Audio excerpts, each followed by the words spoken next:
Don't assume the worst if your Lenovo ThinkPad L15 powers on but the display stays black. We will go through several troubleshooting and repair techniques that can help restore Windows and bring the screen back.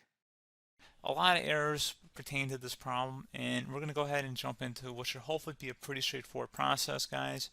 And we're going to go ahead and jump right into it. First thing I'd recommend doing would be to actually go ahead and boot to the troubleshooting utility on Windows 11. So if you do a hard power off 3 times in a row, Windows should automatically attempt to launch the startup prepared utility.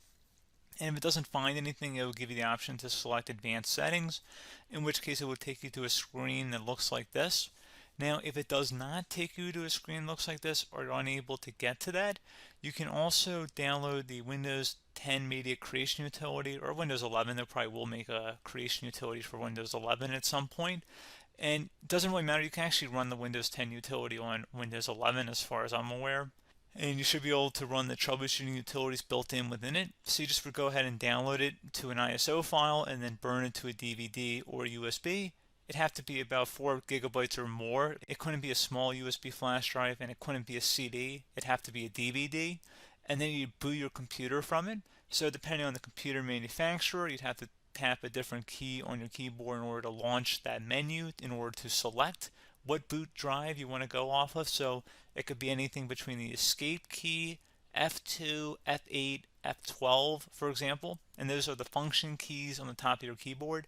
So you may have to just do a little bit of trial and error. Shouldn't take you more than a couple minutes. Googling it would probably be best before you even begin. But anyway, we're ready to go ahead and jump right into it. So we're on the choose an option page. So these will look very similar whether you're booting from it directly within Windows itself, or if you're plugged in a USB flash drive with the media creation utility installed and you selected the recovery option. So when you are setting up your Windows 11 installation or Windows 10, depending on the drive you're using, there should be an option to repair your computer in the bottom left corner of the dialog window, one of the first screens that comes up. You go ahead and select that, and then it would take you to a troubleshooting screen like you see here. And you want to go ahead and select troubleshoot, reset your PC, or see advanced options. And then there are going to be a whole bunch of options in here that we're going to explore in today's video. The first one, we're going to actually go underneath advanced options, and then select startup repair, fix problems that keep Windows from loading. So go ahead and select that first.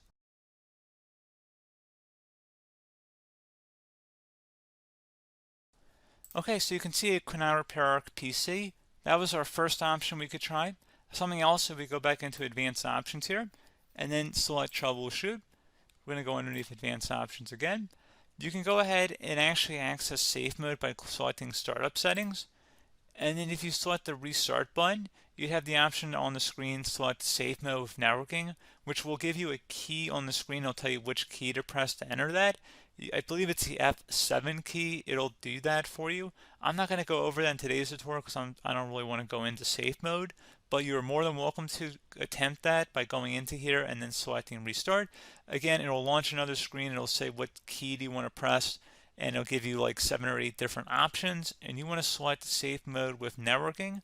There's also an option for a command prompt too, but that's going to be something we're going to cover later in this video, and we don't even have to go through that in order to access it. So that's why I'm not going to really push for that, because unless you know exactly what's causing the problem, you probably don't need to go into safe mode.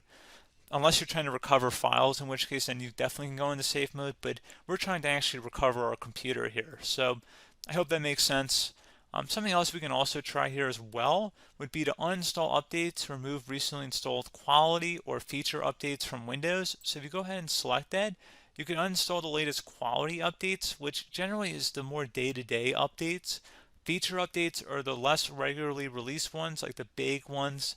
I would equate it to service packs in like Windows 7 and Windows Vista and Windows XP. So larger updates that occur once or twice a year at most. And the quality updates are more just a regular update. So probably obviously depend, it'll take longer if you're going to try and uninstall the latest feature update versus quality update. And maybe you don't need to go back that far. So just giving you guys a couple pointers with that. Something else you can also look at here, and we're going to jump into the command prompt in a little bit, but you can select System Restore, which will use a restore point recorded on your PC to restore Windows. And this is something I would highly recommend here, guys. So select Next. Assuming you have a restore point saved on your computer, you go ahead and select the most recently created one, and you'll select next, and then you'll select the drive. You shouldn't actually have to select the drive. You can scan for affected programs, but we're going to keep it all default here, and then we're going to select finish. So once started, system restore cannot be interrupted. Do you want to continue? I think we're going to select yes. I don't think we have anything better to do on our computer right now, so just give it a moment here to initialize. It will take a couple minutes to run, obviously depending on how large your hard drive is and how much is saved on the system restore point. So just give it a couple minutes here.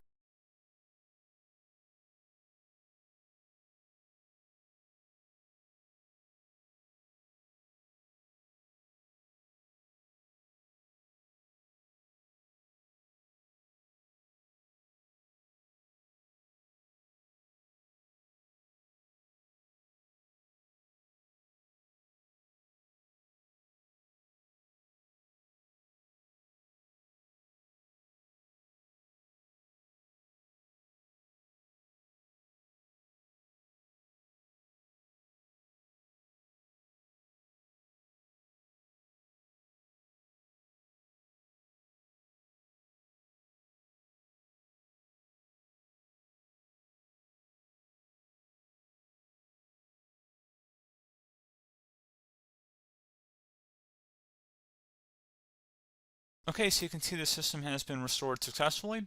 We're going to go over a couple different methods addition to that if that did not work. So I'm just going to pause the video and we're going to start back on the recovery screen that we started with. Okay, so a couple other things we can try here too. If you go back into troubleshoot, you can select reset your PC, while you choose to keep or remove your personal files and then reinstalls Windows. You can select to keep my files, which will remove apps and settings but keeps your personal files. You can also select remove everything, which will remove all of your personal files, apps, and settings. So this is more of a factory reset, the second option here. First option, it should not delete all of your personal files. However, it will pretty much clear most of your programs, and keep in mind, there's no guarantee that your information, number one, is even still available and easily recoverable on your computer to the point that you actually would be able to recover anything. And the second point is that there's always a chance that it won't actually recover and it will just do a factory reset anyway. So there's no guarantee that actually would keep your files anyway. So I would recommend trying to get a recovery tool and backing that up first before selecting it anyway. But again, those are a couple different options. And then something else you can try here if you go back to the choose an option. Another option, if you go underneath choose an option and select troubleshoot, advanced options, and now select where it says command prompt. Okay, so the first thing we should do is type our main hard drive here. In most cases, it should be the C drive. So you just do a C colon and then hit enter on your keyboard. So once you're underneath the C drive, we're going to type in dir and then hit enter on your keyboard. It should have program files, users, and Windows all in there. That's how you know you're in the right directory.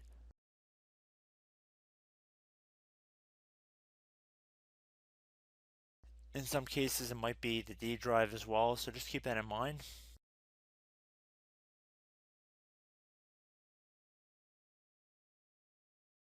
Next thing we're going to do is type in cd space / Windows / system 32 / config, and then you're going to hit enter on your keyboard.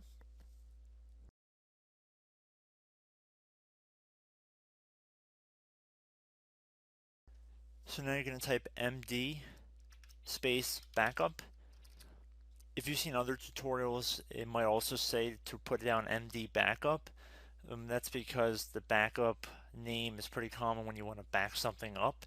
So you can name this whatever you want, doesn't have to be backup. So if you've already made a backup folder in the past, you could do backup 1, for example. So once you're done setting the name you want the backup to be called, hit enter on your keyboard again.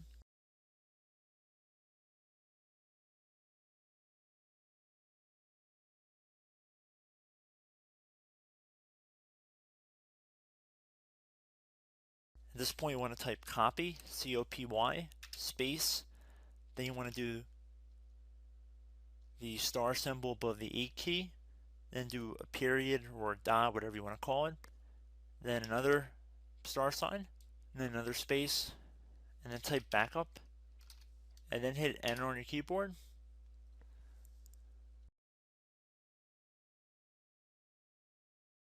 Now you want to type cd reg back, REG BACK, and then hit enter on your keyboard. So now that we are under the reg back, so now you want to type dir again, and then hit enter.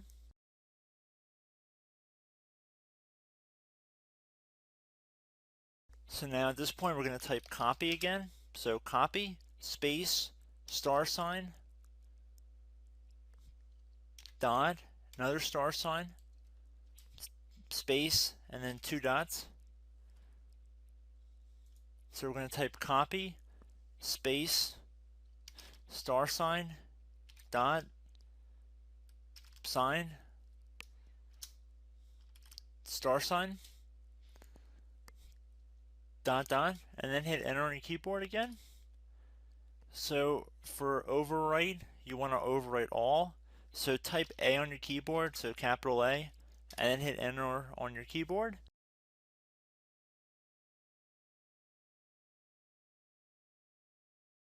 So at this point, you should be good to go. You can close out of the command prompt window, and if you accidentally continue to Windows 10, you should be all set. So I hope one of these 3 or 4 different methods we went through in this tutorial helped you guys out. Again, I'm not sure if you guys heard me earlier, but try to go back into your safe mode if possible and uninstall any programs you know might be conflicting with the Windows startup if you can get into safe mode. So just keep that in mind. Something very simple like that could be blocking up everything. So again, I hope this tutorial helped you guys out, and I will catch you in the next tutorial. Goodbye.